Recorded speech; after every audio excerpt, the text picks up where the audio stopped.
Chief minister के चंद्रशेखर राव ने रियासत में आसरा स्कीम के तहत 10 लाख नए वज़ाइफ देने का ऐलान किया, जो यौम आज़ादी की डायमंड जुबली तकारीब के मौके पर 15 अगस्त को दिए जाएंगे।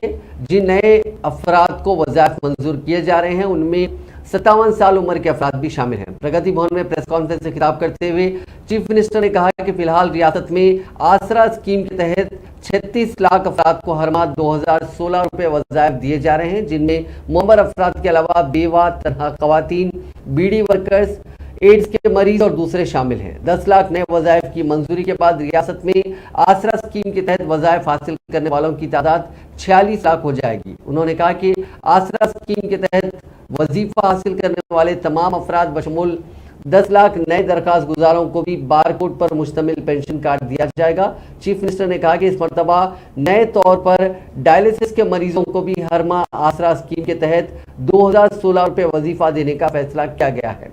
उन्होंने कहा कि रियासत में डायलिसिस के मरीजों को मुफ्त में डायलिसिस किया जा रहा है। इसके अलावा उन्हें आरटीसी का बस पास भी फराहम किया गया। अब उन मरीजों को वज़ाइफ भी दिए जाएंगे। चीफ मिनिस्टर ने कहा कि रियासत में 10-12 डायलिसिस के मरीज पाए जाते हैं, उन तमाम को वज़ाइफ मंजूर किए गए हैं।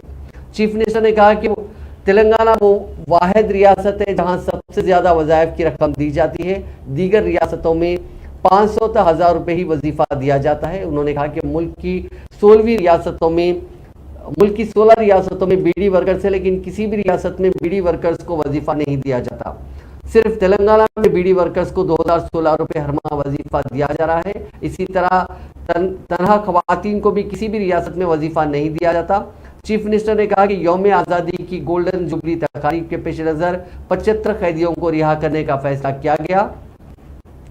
उन्होंने कहा कि यतीम व असीर बच्चों को केजी तक पीजी मुफ्त तालीम का फैसला किया गया है और ऐसे बच्चों को स्टेट चिल्ड्रन करार दिया जाएगा। 8 अगस्त को मुनक़िदा काबीना के इजलास में फैसला किया जाएगा। उन्होंने कहा कि ऐसे बच्चों को मुलाजिमतों में तहफ़्फ़ुज़ात फराहम करने का मंसूबा है।